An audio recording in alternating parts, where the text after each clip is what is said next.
When most people imagine Portugal, they think of the south, cliffs carved by the ocean, beaches glowing gold in late afternoon light. It's the Portugal of postcards. But if you want to feel the soul of this country, you need to go north. Not just for the scenery, but for the shift. The pace changes, the history deepens, the pride feels older, quieter, but stronger. I've been returning to Portugal for years, and the north always leaves a mark that's harder to explain, but impossible to forget. Let me show you what I mean. We start in Lisbon. It's where most journeys begin, and it offers a kind of contrast that matters later. There's light here that softens everything, folding over the tiled rooftops and catching on the river like silk. The hills roll beneath your feet. Trams rattle through narrow streets. In places like Chiado or Baixa, the stories are layered but easy to access. This is where you find your first pastel de nata, still warm, golden, with just the right crackle when you bite in. It's a simple thing, but it tells you you're here. Maybe you grab a bifana sandwich at a local counter or try bacalhau à brás while the city hums around you. But soon enough, the pull begins. Now we head north. On the second day, we reach Porto, a city with weight, with edges, with texture. There's something about Porto that feels unshaken. It doesn't reach for you. It doesn't explain itself. It just waits and lets you adjust to its rhythm.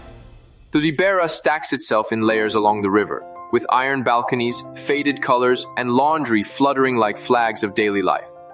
The Dom Luís the bridge stretches across the Douro, anchoring both sides like it's holding everything together. You'll walk through São Bento station and pause, not just for the trains, but for the 20,000 azulejos that line the walls with a storybook of Portugal's past. You'll sip aged, tawny port in a cellar in Gaia, and the person pouring it may mention that their family has done this for generations. There's no rush to impress, only time and care. But the journey keeps unfolding. The next morning, the road leads inland to Guimarães. There's something grounding here. The stones feel older, the air a little cooler. This is where Portugal's first king was born, where nationhood quietly took its first breath. You wander cobbled streets under old archways, past granite walls that seem to whisper things long forgotten.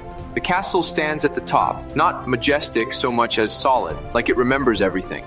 In between, you stop for rojões, pork seasoned and seared, full of depth. And if you can, try pudim abade de priscos, a rich smoky dessert, with a texture like silk and memory. Next, we continue to Braga. It's one of the oldest cities in the country, but it wears its age lightly. Refined, graceful, alive. The center has its charm, but just outside is where things shift again. Bom Jesus do Monte sits above the city, and to reach it, you climb. 573 steps, curved and baroque, each one feeling more symbolic the higher you go. You pause, breathe, climb again.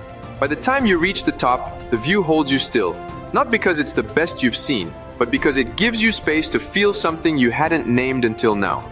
And when you come back down, hungry from the climb, bacalhau à Braga is waiting. Crisp salt cod with onions and peppers, a plate that feels both sacred and simple. Our final stretch takes us to the Douro Valley. By now, you've noticed, Portugal's north reveals itself slowly if you're listening. It embraces you if you let it. The river winds between impossibly steep hills, every one etched with vineyards, stone terraces, and the work of human hands. Take a boat. Sit quietly. Watch the way the light dances on the water.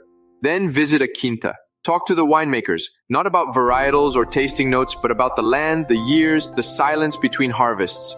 Try the posta mirandesa, a thick-cut beef grilled over fire, tender with just enough resistance to remind you it came from somewhere real. And if someone offers you pão de ló molhado, take it.